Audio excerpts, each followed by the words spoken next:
So very good morning student.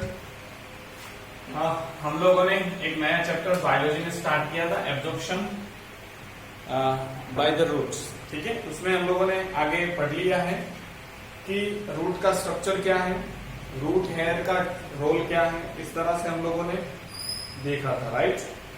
So now we are moving towards the certain processes, जो ऐसी processes जो water absorb करने में बहुत हेल्प करती है। ठीक है, कुछ टर्मिनोलॉजी पहले समझ लेते हैं, क्योंकि यहाँ पे भी है टर्मिनोलॉजी। वो टर्मिनोलॉजी समझने के बाद ही हम लोग एब्जॉर्प्शन ऑफ वाटर की तरफ प्रयास करेंगे, बढ़ेंगे। सबसे पहला है इम्बिबिशन। ये बहुत याद रखना है, पूछते हैं एक एक मार्क्स के लिए। डेफिनेशन दे देंगे आपको, बोलेंगे which of the following is this, ये क्या है, ब्लैंक्स दे देंगे। तो इम्बिबिशन एक ऐसी प्रोसेस है जो सिर्फ और सिर्फ मतलब it is the phenomenon in which living और डेड सेल, जो भी प्लांट के सेल हैं, वो वाटर एब्जॉर्ब करके फूल जाते हैं। So that process is known as imbibition. आपको ये प्रैक्टिकल एक्सपीरियंस होगा कि ड्यूरिंग मॉनसून सीजन, जो भी बारिश की सीजन आती है, तो बारिश की सीजन में क्या होता है कि दरवाजे बारी जो होते हैं, मतलब हमारे घर में जो भी विंडोज हैं, डोर्स हैं, अगर वो लकड़े के बने हुए तो ठीक से बंद नहीं होते। क्यों? क्योंकि मॉइस्चर ज्यादा प्रेजेंट रहता है ड्यूरिंग मॉनसून। तो लकड़ी क्या है, डेड सेल है, तो लकड़ी में बहुत ज्यादा सेल्यूलोज होता है। मतलब डेड सेल के आजू बाजू सेल वॉल है, सेल वॉल सेल्यूलोज से बनती है। तो वो एक प्रॉपर्टी है कुछ कुछ सब्सटेंस की, लाइक सेल्यूलोज, स्टार्च और पेक्टिन, ऐसी बहुत सारी अगार अगार ऐसी कुछ सब्सटेंसेस हैं जिनकी एक एबिलिटी है वो वाटर को एब्जॉर्ब करते हैं। तो ड्यूरिंग मॉनसून बहुत ज्यादा मॉइस्चर अवेलेबल है, तो उस मॉइस्चर को लकड़ी एब्जॉर्ब करेगी और उसकी साइज फूल जाती है। So that is the nothing but it is the imbibition. तो लिविंग हो या डेड सेल हो, कोई भी हो प्लांट का, इन देयर ड्राई और semi dry state absorb water by the surface tension. Surface tension की वजह से वाटर एब्जॉर्ब करेगा। सरफेस टेंशन क्या है कि वाटर, एक आपने देखा होगा अकेला वाटर मॉलिक्यूल नहीं दिखाई देगा। आप कहीं पे बूंद डालो तो एक साथ इकट्ठा, फिर बूंद को ऐसे करो तो साथ में बहुत सारे वाटर की लाइन बन जाती है। So that is the surface tension. तो सरफेस टेंशन की वजह से वाटर एब्जॉर्ब होता है by dry and semi dry condition of the cell, चाहे लिविंग हो या डेड हो, उसको ही हम लोग क्या बोलते हैं, imbibition, right. Now imbibition is a property of many biological substance. बहुत सारी बायोलॉजिकल सब्सटेंस की यह प्रॉपर्टी है। सेल्यूलोज, स्टार्च और कुछ प्रोटीन ये इम्बिबिशन करते हैं। Imbibition is the absorption of water, nothing else, और उसकी साइज बढ़ जाना। In an imbibing system, water always move with some force from more saturated region to the relative less saturated region. Force से मतलब पानी बहेगा। पुराने जमाने में फॉर एग्जाम्पल बहुत बड़ा पत्थर है और उसमें छोटा सा क्रैक है, तो ये लोग क्या करते थे कि अंदर दाने डाल देते, बीज डाल देते थे, गेहूं या कुछ भी, और फिर पानी ऊपर से डाल देते। तो पानी में ये गेहूं वेहूं है वो क्या हो जाएंगे, सोक हो जाएंगे। और उसके बाद हमको पता है उनकी ज्यादातर चीजें, सीड कोट या अंदर का जो भी चीज है वो सेल्यूलोज से बना है, तो क्या होगा, फूल जाएगा। तो जैसे ही फूलेगा तो एक प्रेशर लगेगा, इसकी वजह से पूरा क्रैक, ये पूरा पत्थर में क्रैक आ जाता था, पत्थर टूट जाता था। ये पुराने समय में ऐसी व्यवस्था थी। या ये लोग ये भी करते, बड़ा क्रैक है तो बीच में लकड़ी डाल देते, लकड़ी डाल के फिर पानी थोड़ा डाल देते हैं, तो एक दो दिन में पानी में लकड़ी रह रह के क्या हो जाएगी, लकड़ी फूल जाएगी। तो उसकी वजह से फोर्स जनरेट होगा और उस फोर्स से ये पत्थर, पहाड़ जो भी था वो टूट जाते हैं। ठीक है, तो इम्बिबिशन क्या करेगा, helps in the uptake of soil water by the root hair. अब ये रूट है और उसका ये हेयर है। अब आपको पता है कि ये इसकी सेल वॉल सेल्यूलोज से बनी हुई है, तो क्या करेगी, जो भी सॉइल पार्टिकल के अंदर पानी पड़ा है उसको वो ये एब्जॉर्ब करेगी, यहां तक लाएगी और यहां से फिर सेल में जाएगी, यहां से फिर रूट में और इस तरह से ऊपर।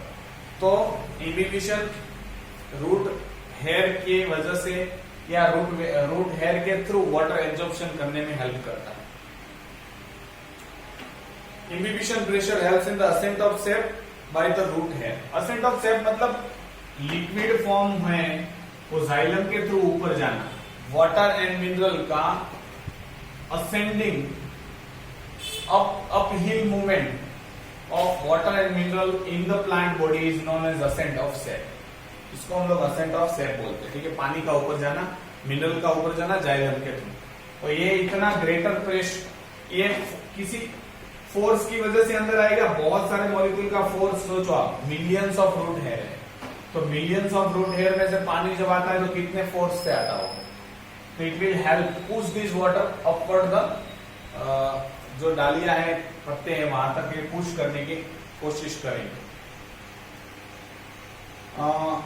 Imbibition pressure helps in the ascent of the root hair, upward movement of water and dissolve salt. Imbibition is the passive absorption of water by substance such as cellulose and starch. ये passive absorption है, इसमें कोई भी, देखो there are two types of processes, active process and passive process. Active process में क्या होता है, एनर्जी स्पेंड करनी पड़ेगी, और पैसिव प्रोसेस नॉर्मली चलती है, ठीक है, इसमें कोई एनर्जी की जरूरत नहीं है। तो यहाँ पे भी without spending any energy molecule ये अपने आप चलता रहता है, पैसिव मूवमेंट है वाटर का, ठीक है। देखो आपने देखा होगा seed and grain swells up. आप जब हम लोग जब कुछ भी मतलब सोक करते हैं, गेहूं हो या मूंग दाल हो या मूठ हो, बहुत सारी दालें हैं, मतलब जो भी सीड है हम लोग उनको जब भिगोते हैं तो उनकी साइज बढ़ जाती है, वो स्वेल्स अप हो जाते हैं। क्यों?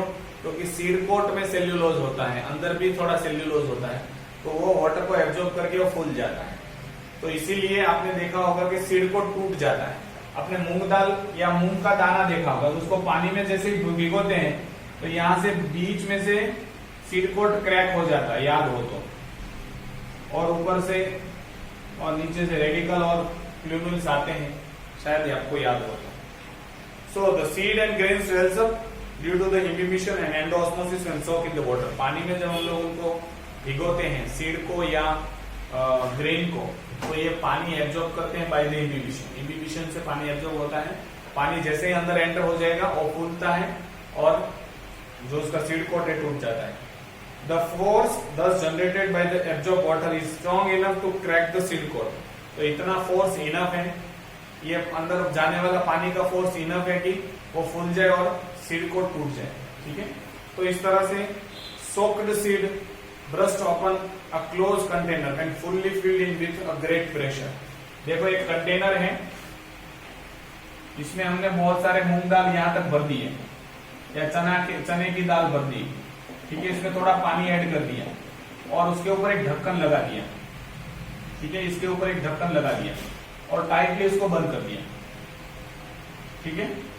अब जैसे ही थोड़ा वक्त होगा तो आपने रख दिया उसको रात में भिगोने के लिए, थोड़ा ही वक्त होगा, 1-2 घंटे के बाद क्या होगा, इसमें पानी एब्जॉर्ब होना स्टार्ट हो जाएगा सारे सीड में, सीड की साइज फूल जाएगी, उस फूलने की वजह से साइज इंक्रीज, तो एक प्रेशर की वजह से ढक्कन है वो ब्रस्ट ओपन हो जाएगा। आप ऐसा प्रैक्टिकली घर पे कर सकते हो।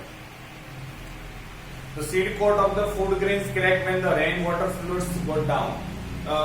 गोडाउन्स में बहुत सारे सीड ग्रेन स्टोर होते हैं, तो फ्लड आ जाता है तो उस दिन उसकी वजह से सीड ग्रेन टूट जाते, फट जाते हैं, ये भी आपको पता है। दूसरा, जो सीड ग्रेन हम लोग सोन करते हैं, मतलब जो बोते हैं जमीन के अंदर, तो जमीन में, गीली जमीन में से पानी एब्जॉर्ब करके वो सीड को टूटेगा, उसके बाद प्लूमेल्स, डाली निकलेगी, रूट निकलेगा।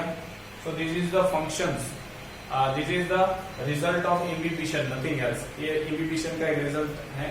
यहाँ पे एक एक्सपेरिमेंट दिया है जो मैंने आपको यहाँ सीड कोट वाला समझाया, ठीक है। सीड कोट और डब्बे में भर दो सीड को और फिर उसको पानी में भिगो दो, वो खुल जाएंगे, प्रेशर से खुलेगा ढक्कन। सो ये था डिफ्यूजन, सॉरी इम्बिबिशन। नेक्स्ट जो स्टडी करने वाले हैं वो है डिफ्यूजन। ये डिफ्यूजन प्रोसेस है movement of any molecules from there higher concentration to lower concentration. कोई भी चीज का मूवमेंट गैस हो, लिक्विड हो, सॉल्यूट हो, सॉलेंट हो, किसी का भी मूवमेंट हायर रीजन से लोअर रीजन में जाना, that is known as diffusion. बेहतरीन एग्जांपल आपके यहाँ पे टेक्स्ट बुक में दिया है, एक पानी लिया है, पानी पूरा एक कंटेनर में पानी भरा हुआ है, ठीक है, और एक कॉर्नर में पोटेशियम परमैंगनेट रख दिया है, जो पर्पल कलर का होता है, रेड कलर का आजू बाजू में। आपने यहाँ पे पोटेशियम परमैंगनेट डाला, थोड़ी देर के बाद क्या होगा, यहाँ पे पोटेशियम परमैंगनेट का कॉन्सेंट्रेशन ज्यादा है तो क्या होगा, आजू बाजू में जाने लगेगा, ठीक है। और क्या होगा, थोड़ी देर के बाद यहाँ पे कम होता जाएगा और आजू बाजू में पोटेशियम परमैंगनेट चला जाएगा। और क्या होगा, थोड़ी देर के बाद सब जगह पे पोटेशियम परमैंगनेट का कलर एग्जैक्टली सिमिलर देखने को मिलेगा। तो जो सॉल्यूशन का कलर था इवनली डिस्ट्रीब्यूशन हो गया इन पोटेशियम परमैंगनेट के मॉलिक्यूल का। तो this process from there higher region to lower region up to the equilibrium. आपके मम्मी घर में किचन में बहुत अच्छा खाना पकाती होगी, तो उसकी स्मेल आप जहाँ पे स्टडी रूम में बैठे हो या हॉल में बैठे हो और कहीं पे बैठे हो, टीवी देखने बैठे हो, वहां पे स्मेल आ जाती है। क्यों?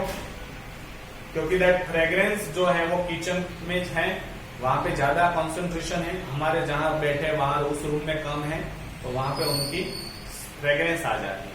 नेक्स्ट हम लोग ये भी देख सकते हैं कि एक कोने में इंसेंस स्टिक लगाओ तो वहां पे धुआं होगा, वहां पे बहुत ज्यादा स्मेल होगी, उसके बाद धीरे धीरे धीरे करके पूरे रूम में आ जाएगी, इस रूम से दूसरे रूम में जाएगी, और अगर कनेक्शन है तो तीसरे रूम में जाएगी।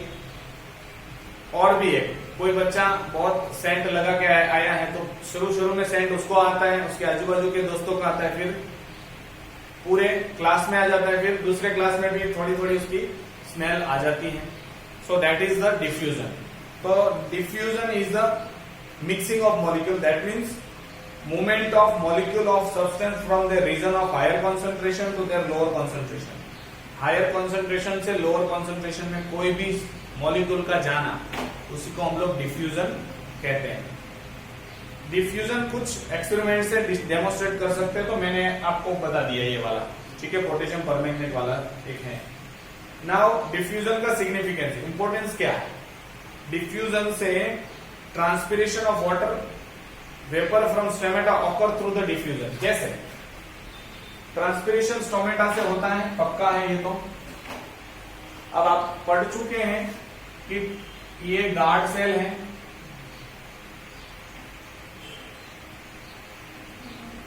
ठीक है, गार्ड सेल में बहुत ज्यादा क्लोरोप्लास्ट भी रहते हैं। अब देखो यहां से वाटर वेपर यहाँ पे बहुत ज्यादा है, और ये एटमॉस्फेयर के कांटेक्ट में, मतलब एटमॉस्फेयर में वाटर वेपर कम है एज कम्पेयर टू इनसाइड, तो वाटर वेपर क्या आ जाएगी, बाहर आ जाएगी। क्यों? क्योंकि from there higher concentration to lower concentration, बाहर लोअर कॉन्सेंट्रेशन है, अंदर हायर कॉन्सेंट्रेशन है वाटर वेपर का, तो ट्रांसपिरेशन डिफ्यूजन से होता है। Diffusion keeps the wall of the internal plant tissue moist. अंदर की जो वॉल है, मतलब ये अंदर की जो दीवार है जहां पे पानी जा रहा है, तो यहाँ पे पानी, यहाँ के सेल में पानी कम है तो क्या होगा, यहाँ पानी ज्यादा है तो यहाँ पे डिफ्यूजन हो जाएगा आजू बाजू से, मतलब it will keep the moist thing, मतलब गीली चीजें रखने में हेल्प करेगा। Ions and other molecule spread into the protoplast through the diffusion. देखो यहाँ पे ये पूरा सेल है और ये साइटोप्लाज्म है, और यहाँ पे कुछ आयंस बने या कुछ चीज बनी जो जरूरत है पूरे सेल को, न्यूट्रिएंट है, तो उसकी फैक्ट्री यहाँ पे है, तो यहाँ पे उसका कॉन्सेंट्रेशन ज्यादा होगा। फिर धीरे धीरे क्या होगा, कॉन्सेंट्रेशन वाला पार्ट मूवमेंट होगा, ये सारे मॉलिक्यूल सारे सब डायरेक्शन में मूव होना स्टार्ट हो जाएंगे और इवनली डिस्ट्रीब्यूटेड हो जाएंगे। क्यों? क्योंकि movement of this molecule from there higher concentration to lower concentration, तो इसकी वजह से इवन डिस्ट्रीब्यूशन होगा कोई भी मॉलिक्यूल का इनसाइड द प्रोटोप्लास्ट और साइटोप्लाज्म। साइटोप्लाज्म में जो भी सब्सटेंसेस हैं उनका इवनली डिस्ट्रीब्यूशन होगा। जब कब तक एक कंटिन्यू रहेगा, जब तक इक्विलिब्रियम ना आ जाए, मतलब हर जगह पे कॉन्सेंट्रेशन। यहाँ पे मैंने पोटेशियम परमैंगनेट का आपको बोला था कि पोटेशियम परमैंगनेट फैलना स्टार्ट हो जाएगा, कब तक, जब तक पूरे सॉल्यूशन में इक्वलाइज डिस्ट्रीब्यूशन ना हो जाए। तो सेम थिंग, जब तक पूरे साइटोप्लाज्म में सारे आयंस, सारे न्यूट्रिएंट, सारे प्रोटीन जो भी हैं उनका जब तक इवन डिस्ट्रीब्यूशन नहीं हो जाता तब तक देयर इज अ डिफ्यूजन, तब तक डिफ्यूजन चलता रहेगा। ठीक है। पोलिनेटर्स बहुत जबरदस्त बात है। आपको पता है फ्लावर्स, ये फ्लावर्स हैं और यहाँ पे स्टिग्मा है, स्टाइल है और यहाँ पे एंथर है। अगर दूसरा फ्लावर है वहां से एंथर में से पोलन ग्रेन यहाँ पे लाने हैं तो ये क्या करेगा, कुछ फ्रेग्रेंस रिलीज करेगा, उसकी वजह से कुछ इंसेक्ट उसको खाने के लिए आएंगे, पीने के लिए आएंगे और उस वक्त ये अपने पोलन ग्रेन इसमें छिड़क देगा। फिर ये वापस यहाँ पे जाएंगे क्योंकि यहाँ पे भी फ्रेग्रेंस आती है या कुछ सेंट रिलीज करते हैं, फिर यहाँ से वो रस खाते वक्त या यहाँ से तो पोलन ग्रेन यहाँ पे डिपोजिट हो जाता है। तो पोलिनेटर्स को अट्रैक्ट करने के लिए ये डिफ्यूजन एक प्रोसेस है। Next is osmosis. तो ये आप इम्बिबिशन लिविंग और dead cell of the plant in dry and semi dry condition absorbs the water by surface tension, that is known as imbibition. Diffusion is the movement of any molecule from their region of higher concentration to lower concentration. ये आप जान गए। Next is osmosis, बहुत जबरदस्त concept है। Osmosis is the movement of water molecule only